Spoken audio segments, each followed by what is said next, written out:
ইমানি শক্তি এমন ছিল, মুসলমান যখন আযান দিত রাজা গোবিন্দের বিল্ডিংয়ের ইট খইসা পড়ে যাইত। আর আজকে মুসলমান এত কান্দে কান্দে, মুসলমানের কান্দে কেন আল্লাহর আরশ মুআল্লা পর্যন্ত পৌঁছে না। আজকে মুসলমানের ইমানি শক্তি, ইমানি চেতনা, অটল অবিচল দুর্বল হয়ে গেছে।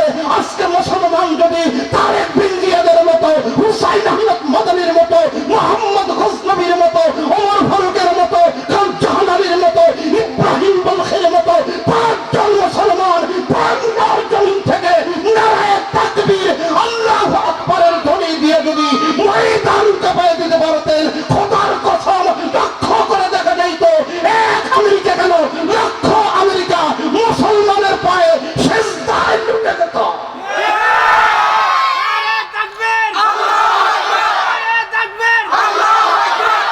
আজকে মুসলমানের ইমানি শক্তি, মানে চেতনা অটল অবিচল দুর্বল হওয়ার ঘরে বলেন কয় কারণ? আরো ঘরে বলেন কয় কারণ? 3 নাম্বার কারণ হলো মুসলমান হয়ে অপর মুসলমানের সাথে বিরোধিতা করে। এক বেচারা বিয়ে করতে যাবে তো পাশের বাড়ির একজন ঘোড়া পালে, বললেন ভাই আপনি তো ঘোড়া পালেন, আমি বিয়ে করতে যাবো, আপনার ঘোড়া গলা দেন। বলে সব ঠিক আছে, ঘোড়া দেওয়া যাবে না। যখন বলছে ঘোড়া দেওয়া যাবে না, লোকটার মন ভার। 3 দিন পরে শবে বরাতের রাত, সম্মানের রাত, বরাত মানে ভাগ্য। আমাদের দেশের মানুষ শবে বরাতের রাত সারা রাত জায়গা জায়গা আল্লাহর ইবাদত করি কি করি না? দেখুন ওই বেচারা মসজিদে গিয়ে আল্লাহকে ডাকতেছে, আল্লাহ অমুকের কাছে ঘোড়া চাইলাম, আমারে ঘোড়া দিল না। আজকে শবে বরাতের রাত, তোমার কাছে আমি কিছু চাই না। আমি যখন সকালবেলা বাড়ি যাবো, আমি যেন শুনতে পাই অমুকের ঘোড়া মরে গেছে। দেখছেন মগায় গায়া শবে বরাতের রাত্রে ঘোড়ার মোনাজাত ধরছে। মসজিদ থেকে যখন বাড়ি যাইতেছে, মা বারান্দায় দাঁড়ায় কান্দে। জিজ্ঞেস করে, মা কান্দোকে? কয় বেটা রে কান্দি, কেমনি কান্দি, ভাবে কান্দি। বলো মা কি জন্য ভাবে কান্দো বেটা রে? তোমার যে একটা গাভী ছিল 10 কেজি করে দুধ দিত, কিছুক্ষণ আগে মরে গেলে সর্বনাশ। সারা রাত আল্লাহ কইলেন কি আর আল্লাহ শুনলো কি? ঘোড়া কোনটা গাভী কোনটা আল্লাহ কি চেনে? দেখছেন মগাই কাইকে আল্লাহ বলে ঘোড়া আর গাভী চেনে না। লিল্লাহি তাকবীর, প্রধান অতিথির আগমন, জনাব সেলিম আহমেদ সাহেবের আগমন। লিল্লাহি তাকবীর, হায়া গোবিন্দ পরামানিক পাড়ার পক্ষ থেকে, হায়া গোবিন্দ পরামানিক পাড়ার পক্ষ থেকে নারায়ে তাকবীর। একটু জিকির করি, লা ইলাহা ইল্লাল্লাহ, জোরে লা ইলাহা ইল্লাল্লাহ, লা ইলাহা ইল্লাল্লাহ, ইল্লাল্লাহ ইল্লাল্লাহ, লা ইলাহা ইল্লাল্লাহ, ইয়া সুবহানাল্লাহ।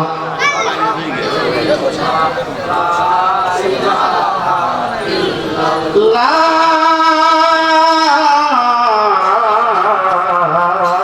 ইলাহা ইল্লাল্লাহ মুহাম্মাদুর রাসূলুল্লাহ সাল্লাল্লাহু। বেলাল ডাকতে বললেন, ইয়া রাসূলুল্লাহ, ইয়া হাবিবাল্লাহ, আল্লাহ কেন জান্নাতের একটা দরজা খোলা রাখছে? কথা মনে আছে তো? নবী আমার ডাকতে বললেন, বেলাল আল্লাহ জান্নাতের একটা দরজা খোলা রাখছে আমার পাশে, তার নাম হলো আবু বকর। আবু বকর যখন শুনলেন আল্লাহ আমার জন্য জান্নাতের 8টা দরজা খুলে দিয়েছে, আবু বকরের মনের মধ্যে হাসি ফেটে গেছে। আবু বকরের ডানে বসেছিল হযরত ওমর। জোরে বলেন, ওমরের দিল নরম না গরম? আরো জোরে বলেন। ওমরের দিল এত গরম, নবীজি জামানাত এক যুবক নির্মমিতে বাদামে সেজদারত অবস্থায় কান্দে। ওই রাস্তা দিয়ে হযরত ওমর যায়, যাইতেই দেখলেন যুবকের কান্না।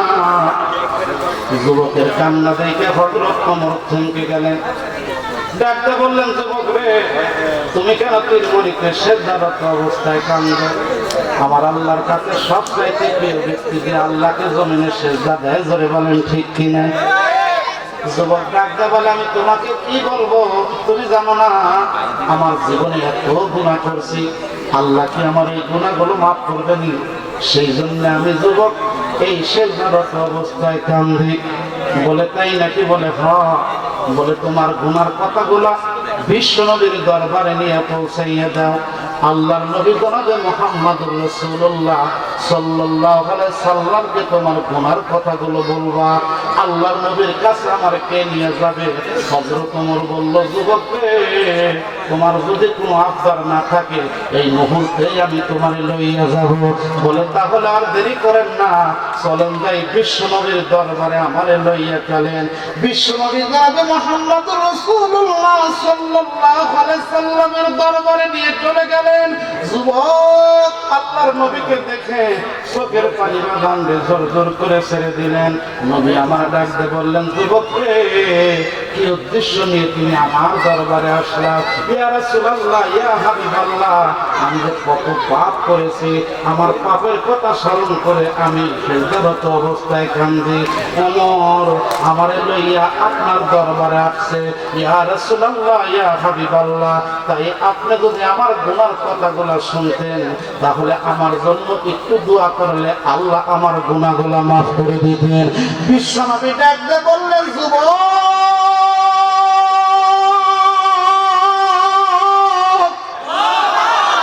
তোমার গুনার কথাগুলো বলো, একটু তোমার গুনার কথা শুনতে চাই। যুবক ডাকতে বললেন, নবী গো, আমি যে পাপ করেছি আল্লাহ বুঝি আমার মাফ করবে না? আল্লাহর নবী ডাকতে বললেন, যুবক রে, তোমার পাপটা কি আসমান আর জমিনের চাইতে বড়? যুবক ডাকতে বললেন, নবী গো, আমার পাপটা আসমান আর জমিনের চাইতে আমার মনে হয় বড়। আল্লাহর নবী ডাকতে বললেন, যুবক রে, তুমি কি মানুষ হত্যার মতো জঘন্য পাপ করছো?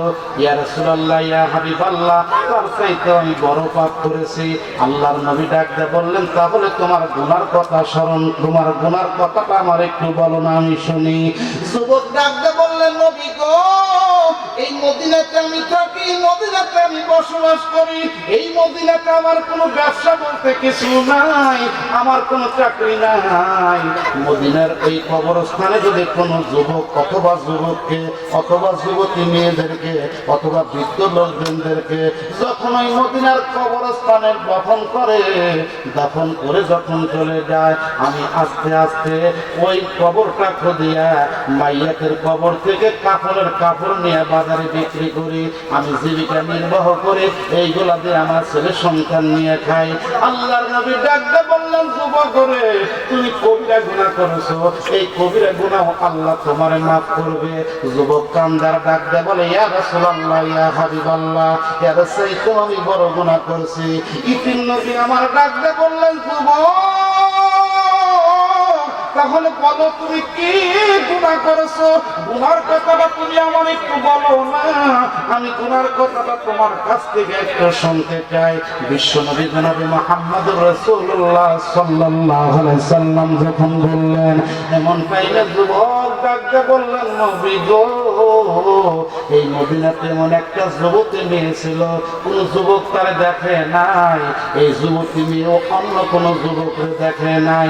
যেদিন মেয়েটা দুনিয়ায় থেকে চলে গেছে, যখন খবর পাইলাম মেয়েটা দুনিয়ায় বাইসা নাই, মেয়েটাকে রাত্রিবেলায় যখন নিয়ে দাফন করা হইল মদিনার কবরস্থানে, আমি রাত 2টার সময় যাইয়া যুবতী মেয়ের কাপড়ের কাপড় খুইলা যখন নিয়ে রওনা দিলাম, কে যেন আমার ডেকে ডেকে বলল, এত সুন্দর যুবতী মেয়েকে তুমি একা রাইখা চলে যাইতেছো, এই সুযোগ তো আর তুমি জীবনে পাইবা না। ইয়া রাসূলুল্লাহ, ইয়া হাবিবাল্লাহ, তখন পুনরায় এসে আমি সেই যুবতী মেয়ের সাথে আমি জিনা করি। আল্লাহর নবী লাল হইয়া গেলেন। নবী আমার থর থর করে কাঁপতেছে আর বলতেছে, যুবকটারে তুমি তাড়াতাড়ি এখান থেকে সরাইয়া দাও, ওর কারণে আল্লাহর গজব নাযিল হইতে পারে। যুবক তাড়াতাড়ি তুমি বের হইয়া যাও। যুবক আস্তে করে নবীজির দরবার থেকে বের হইয়া উঁচু পাহাড়ের উপরে গিয়া কান্না শুরু করে দিল। বন্ধু দেখেন হৃদয় বিদারক ঘটনা। ও বন্ধুরে, যুবক এবার উঁচু পাহাড়ের উপরে যাইয়া বন্ধুরে কান্না করতেছে। কিছুক্ষণ পরে দেখেন যুবকের কাছে কি ইলহাম আসে। যুবক কাঁদতে কাঁদতে বেহুশ হইয়া দুনিয়া থেকে বাগানে চলে যায়। কিছুক্ষণ পরে আমার আল্লাহ রাব্বুল আলামিন জিবরাইলের মাধ্যমে বিশ্ব নবীর কাছে বাগানে খবর দিয়ে পাঠায়। আল্লাহর নবী ডাক দিয়ে বললেন, জিবরাইল ভাই, ও সময় কেন তুমি আমার কাছে আসলা? বলে, গুনাহ মাফ করার মালিক আপনি না আল্লাহ। আল্লাহর নবী ডাক দিয়ে বললেন, গুনাহ আমি মাফ করবো কে? গুনাহ মাফ করার মালিক আল্লাহ। আল্লাহ বলে, ইয়া ইবাদিয়াল্লাযীনা আসরাফু আলা আনফুসিহিম লা তাকনাতু মির রাহমাতিল্লাহ ইন্নাল্লাহা ইয়াগফিরুয যুনুবা জামিআ ইন্নাহু হুয়াল গফুরুর রহিম।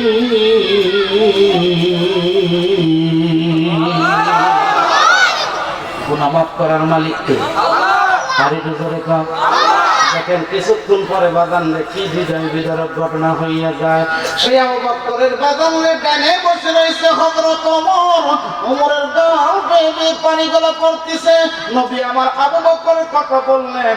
আবু বকরের জন্য আল্লাহ জান্নাতের 8টা দরজা খোলা রাখছে। আল্লাহর নবী তো আমি ওমরের কথা কিছু বললেন না। আমি ওমর নবীদের কাল্লা কাটতে গিয়া নিজের কাল্লা কেটে কালমা করে মুসলমান হয়েছি। আল্লাহর নবী তো আমি ওমরের কথা বললেন না। এবার ওমরের দিকে তাকাইয়া দেখে ওমরের গাল বেয়ে বেয়ে পানিগুলা পড়তেছে। আল্লাহর নবী ডাক দিয়ে বললেন, বেলাল,